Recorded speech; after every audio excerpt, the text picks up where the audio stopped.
Morning students.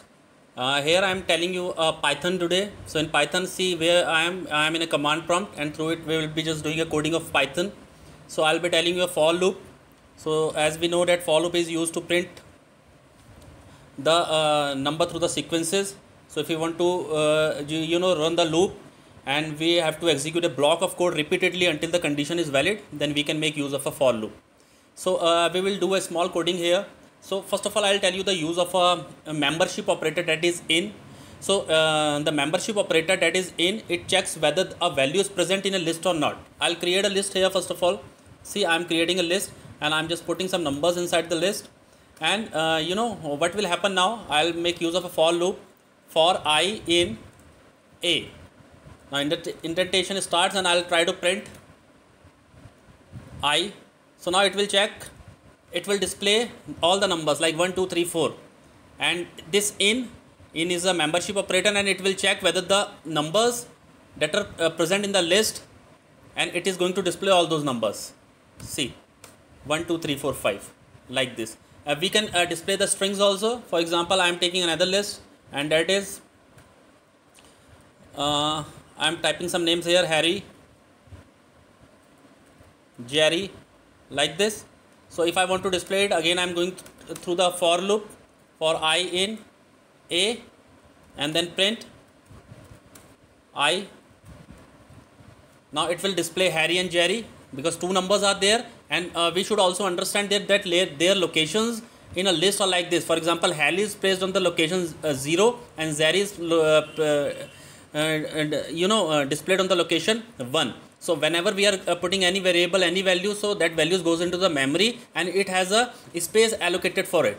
Okay, so space starts with a 0 and then it moves on, like further it moves on 0, 1, 2, 3, 4, depending upon the values which we have inputted. So I just try to print the output here. Now see, Harry and Jerry. So we got it.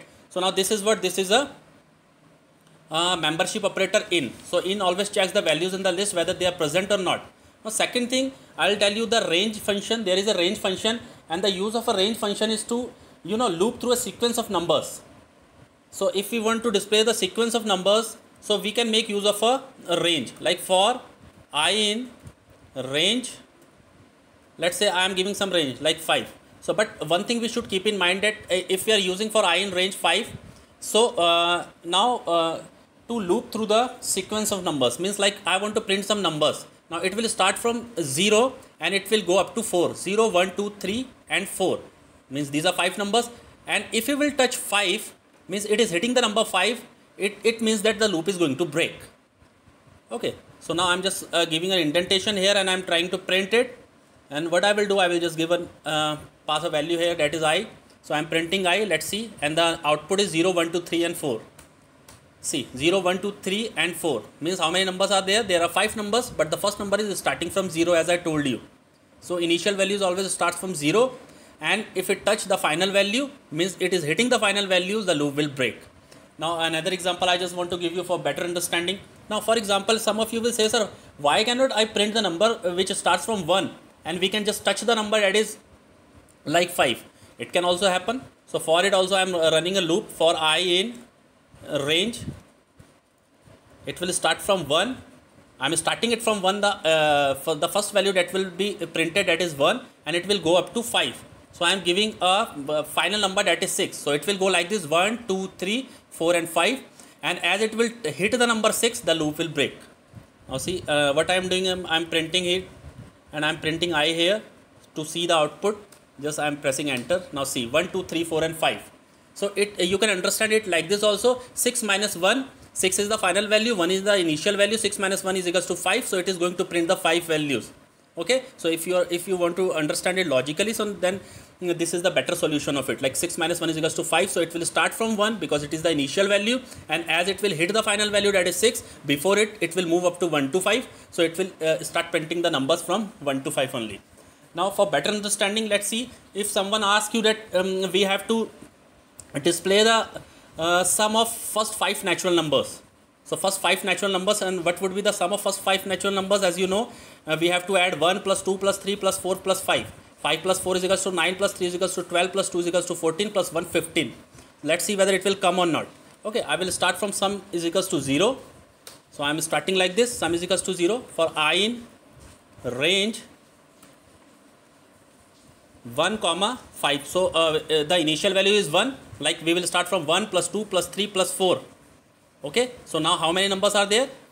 And it will also show you the sum, like it will go from 1, 2, 3, 4 and 5. So I'll have to give a next number, that is 6, because as it will hit 6 up to 5, it will show you the addition then. Now sum is equals to sum plus I. Got it?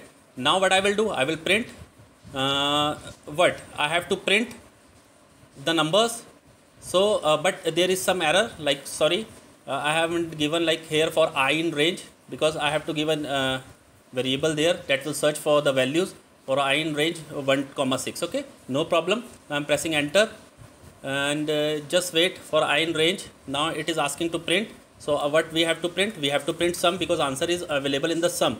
It would be like this. For example, for what is the first value of I sum? The value of sum is 0 here.